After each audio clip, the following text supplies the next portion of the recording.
வணக்கம், நான் உங்கள் அம்மா சமையல் மீனாட்சி. இப்போ நம்ம பார்க்க போகிறது மசாலா உருளைக்கிழங்கு. தேவையான பொருட்கள்: உருளைக்கிழங்கு 1/4 கிலோ, 2 பச்சை மிளகா, 2 துண்டு இஞ்சி, ஒரு 10 பல்லு சின்ன சின்ன பல்லு பூண்டு, ஒரு வெங்காயம், 2 தக்காளி, தேவையான அளவு மஞ்சத்தூள், மிளகாத்தூள், கொத்தமல்லி, புதினா, சோம்பு, தேவையான அளவு எண்ணெய், உப்பு.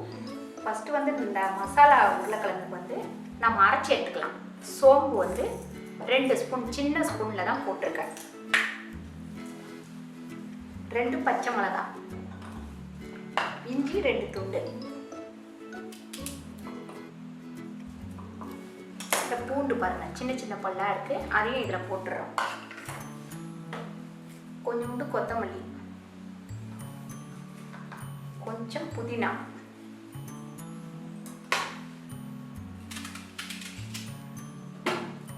இந்த வெங்காயத்தை இந்த அளவு கட் பண்ணி போட்டுடலாம்.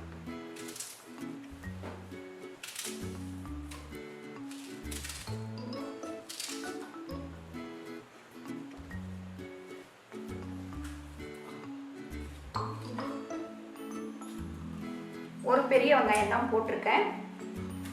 தக்காளி சின்னது 2. நம்ம மூடி அரைச்சிடலாம்.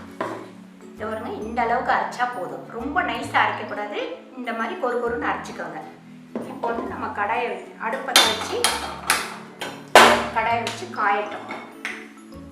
இப்போ கடாய் காஞ்சிட்டு இருக்கு. எண்ணெய் ஒரு 3 ஸ்பூன் ஊற்றிக்கலாம். எண்ணெய் கொஞ்சம் கம்மியாக வேணுன்றவங்க கம்மியாக ஊற்றிக்கலாம். இந்த மசாலா வதங்கணும்.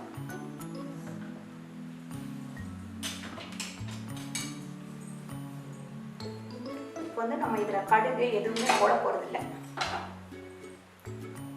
சிம்மில் வச்சுட்டு இந்த மசாலாவை இதில் போட்டுருவோம்.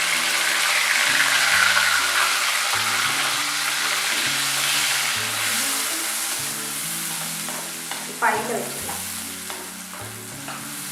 இந்த உருளைக்கிழங்கு மசாலாவை, இந்த மசாலா தான் மெயின்.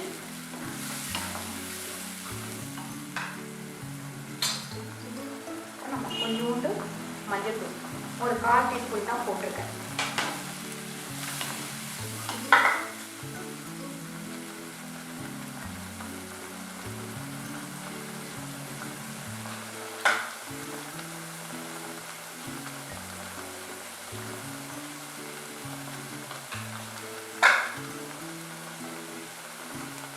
நான் இப்போ 1/4 கிலோ உருளைக்கிழங்கோட அளவு தான் சொல்லியிருக்கேன். நீங்கள் உருளைக்கிழங்கு எவ்வளோ அதிகமாக யூஸ் பண்ணுறீங்களோ அதுக்கு தகுந்த மாதிரி இந்த மசாலாவை கொஞ்சம் கூட்டி செஞ்சுக்கலாம்.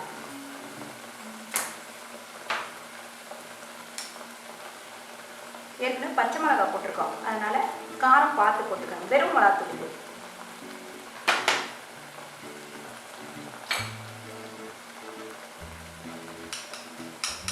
உப்பு 1/2 டீஸ்பூன்,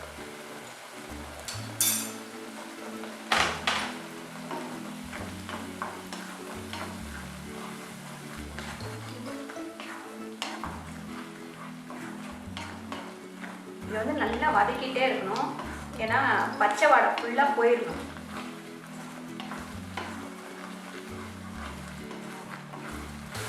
பாருங்க, இப்போ நல்லா எண்ணெய் தெரிஞ்சிருச்சு. நம்ம ஊற்றுற எண்ணெய் தெரியுது. இப்போ நல்லா வதங்கிடுச்சு. இந்த அளவுக்கு நீங்கள் வதக்கிடுங்க. வதக்கினதுக்கப்புறம் உருளைக்கிழங்கு கட் பண்ணி வச்சுருக்கேன். இப்போ போட்டுடலாம்.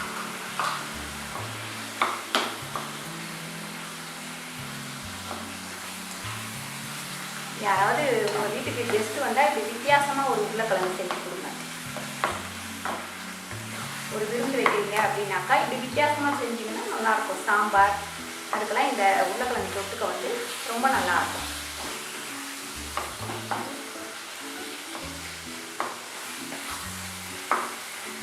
உருளைக்கிழங்கு முதல்ல நான் வேக வச்சு தோல் வச்சு வச்சுருக்கேன்.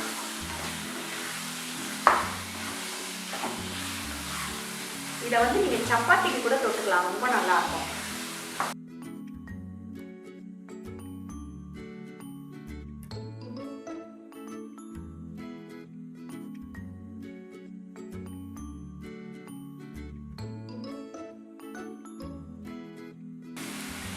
இப்போ நம்ம கொத்தமல்லி போட்டு இதை ஆஃப் பண்ணிட வேண்டியதுதான்.